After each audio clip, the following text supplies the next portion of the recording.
Hello survivors. So in this video I wanted to talk about how the narcissist is kind of like a spider, and there's a golden web that you can get caught in that may drain your energy, your emotions, your life force, your attention, all of that.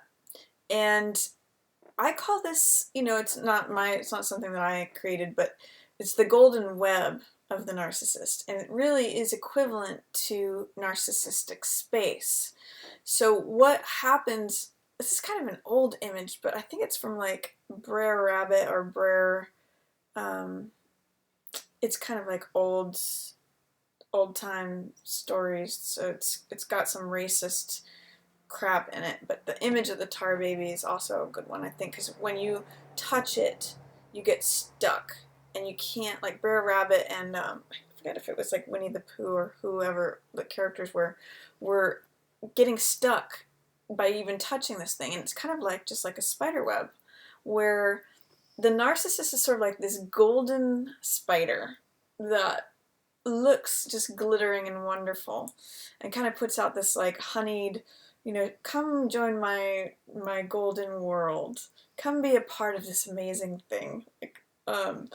And if you fall for it, if you take the bait, you step into their world and kind of get stuck, just like with the tar baby, or you get stuck in their web. And I kind of use the image or the analogy of codependence, or the targets or the victims of narcissists, their supply, whoever it is who walks into their web, who they want supply from, are sort of like the flies in the narcissist's web. And it's kind of like they have different needs from different people at different times. So a narcissist, the spider, may want one fly for sex, one fly for attention, one fly for status in the community, another fly for access to money, another fly for how they are in sports or being the athlete, being the audience for that, another fly for, it goes on and on and on. Like, they have all these, they'll take as much attention as they want. They'll fill all the seats in the audience. And so in some ways you're like the fly that gets groomed. At the beginning they're like, oh, come into this web, you're the most attractive fly I've ever seen, you must come be part of my great world. It's full of only high status golden people, and I deem you as acceptable to be a part of this, and I want you by my side. Like, just love bombing. I'll have to do a video on that. There's lots of them out there, actually. Dana from Thrive After Abuse has a great one on love bombing. It's one of the red flags. And that's the initial convincing, the initial massaging of the supply source to say, come with me. I always think of like Darth Vader saying, join me. We'll be so powerful together. When he's talking to Luke in Star Wars, and it's kind of like the narcissist will say whatever honeyed words or paint a beautiful picture for you to step on board. And they really are interested in knowing that you're on board with them. They're really interested in knowing that you subscribe to their beliefs about sort of who they are, what they think of other people, what you think of the group that they're representing, or whatever they're touting. And then once you sort of check off all those things, like, okay, this person is all in terms of supporting me, supporting what I think, supporting my worldview. Like, if they want to be, I'm trying to think of examples. If they want to be a certain type of person, like a hipster, or a sophisticate, or like a country person, or a surfer, or whatever it is, an intellectual, whatever they're trying to subscribe to and build themselves as that to the outer world, if they see you as part of that, that's beneficial to them. So they may use you as sort of generating this world around them, whatever they're into at the moment, whatever they see as like, oh, that's high status, I'm gonna glom onto that. Or, this person gets a lot of attention in this arena, this community, so I'm gonna put myself next to them. You know, whatever their space is, their narcissistic space. And that's more than just like a physical space. It can be the physical space where they live, their community, the people they see, but it can also be by projected sort of where they see themselves as being recognized, being who's their audience, essentially, who's giving them attention and supply. That's the narcissistic space. And they want you as a fly within it, that they can go retrieve supply from at any given time, drain, you know, receive the emotional energy that they can't self-generate. So they get it from you, or their target, or their supply, whatever, whoever it happens to be. And drain them of the supply, take from them, and then, you know, can go around in the circle. I'm going to go to this person for this, I'm going to go to this person for this, I'm going to go to this person for this. It's sort of like the spider making the rounds and taking from each person what they need to feel full, alive, in that constant narcissistic state of feeling full of supply. It's sort of like a euphoria or a euphoric. I mean, it's a weird thing with the image of vampirism, of, you know, draining one's blood or life force. I don't know if I want to go fully into that, you know, subscribe it to that, but I think the spider with the flies is a good parallel, because it does seem as though the different sources of supply end up draining themselves. It's not as though the spider or the narcissist wants to go support the flies and you know, encourage them, like, hey, you're doing great. Let me give you attention. What are you about? What are your thoughts and feelings? Who are you? And what do you know, it's not really about that. It's about, how do you reflect me? How do you serve and support? How do you add to my life? How do you add to my life force? How do you replenish me as the narcissist, as the spider, as the one who is receiving the benefits? Very much a one-way street. I mean, the payoff for the flies is that you get to be part of their world. You get to be deemed as one of the special, you're deemed to be worthy, at least initially, to be part of that narcissistic web. So they will eventually like start chipping away at that, where you have to do more and more, where you have to raise the bar higher and higher. Your behavior needs to be better and better in order to maintain approval from them. So, and it's a fun game to watch you spin to keep that, to maintain that.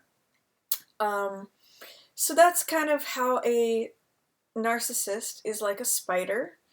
And the longer you stay in the web, the sort of more spun, literally and figuratively, you become, and you become more immobilized and more drained. And you can self-regenerate, you can, you know, create new blood within yourself, you know, emotional energy, life force, to provide to that narcissist. You know, as you get weaker and you get less,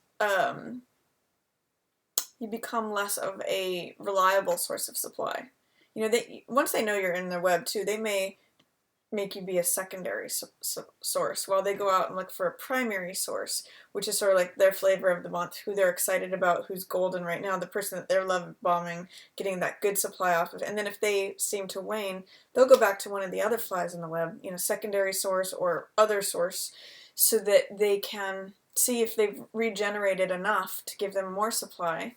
And they're going to take, whether it's good or bad from you, whether it's loving, affectionate adulation, or whether it's frustration and you feeling like torn down by them and feeling like you need to constantly do things better and keep feeding them with that attention. As long as the attention and the focus is on them, that's what they're interested in, and they'll keep you as a fly in the web as long as you're providing that. If you appear to be lifeless, goes back to that gray rock technique. If you appear to be lifeless, not producing anything, not wriggling around, like not either like giving little hearts out to them in positive supply, or like screaming in pain, negative supply, if you're just like inert, that's it's pointless for them to, they come around and they're like, oh no, this one's asleep. They may cut you loose. Or they'll stop visiting you. They'll stop, and that's actually a good thing if you are trying to leave the relationship with a narcissist or get them to stop focusing on you, to stop draining you, essentially. It's like playing dead, being the gray rock. The narcissist is most interested in where's the supply at any given moment. Where's the cool stuff happening? Where's the gold? Where's the life? Where's the emotion? Where's the stuff that keeps me filled? Because if they're just sitting in the middle of their web with no flies around, they feel empty. They feel like, I'm hungry. I'm yearning and craving for something to fill me up because I feel so empty. They don't self-generate this sort of self-loving, my life is great, the things I do, I interact with others, it's a two-way street. That's not the situation for them. And I intend to do a video about having compassion for the narcissist, because that's their default state. They can't feel satisfied, they can't feel regenerative, they can't address their own wounds, so therefore they need others to fill it up. So try to look past, try to see the narcissist for what they are. That they're not this all-powerful being. They're even though the spider appears to be this predator, they're really just like this thing that is dependent upon others for their life force, their sustenance. So really the job is on you to become a fly. Don't stay in the narcissist's web. Don't get in the web and get drained and then complain about it. That is the ultimate victimhood. If you figure out that you are entangled, literally, with a narcissist, even enmeshed, unfortunately, that happens, your job is to separate. Your job is to take self-sovereignty, self-management, not blame them for what they're doing to you. You can identify, you're never responsible as a victim for the abuse that's inflicted upon you. I will never victim shame.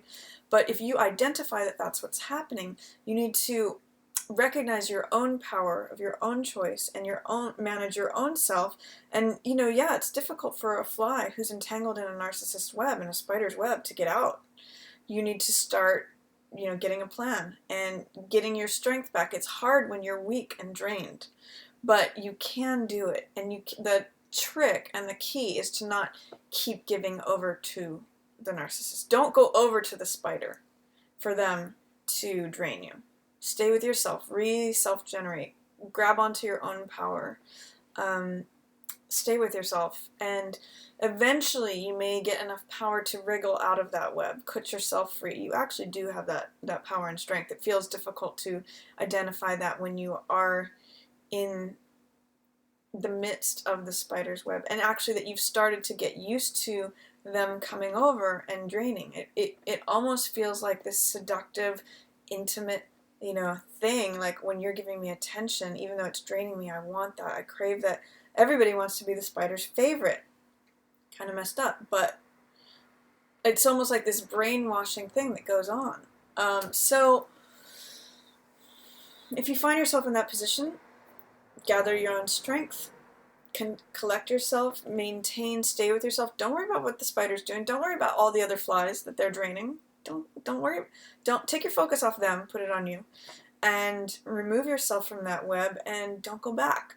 Don't become an attractive source of supply for the narcissist who sometimes acts like a spider. So that's my video on how the narcissist has a golden web. If you want to email me, you can do that at npdrecovery1@gmail.com. I'll put that below. And if you have any questions or comments, feel free to put that below as well. Thanks so much for watching. Stay safe, stay sane, and stay healthy.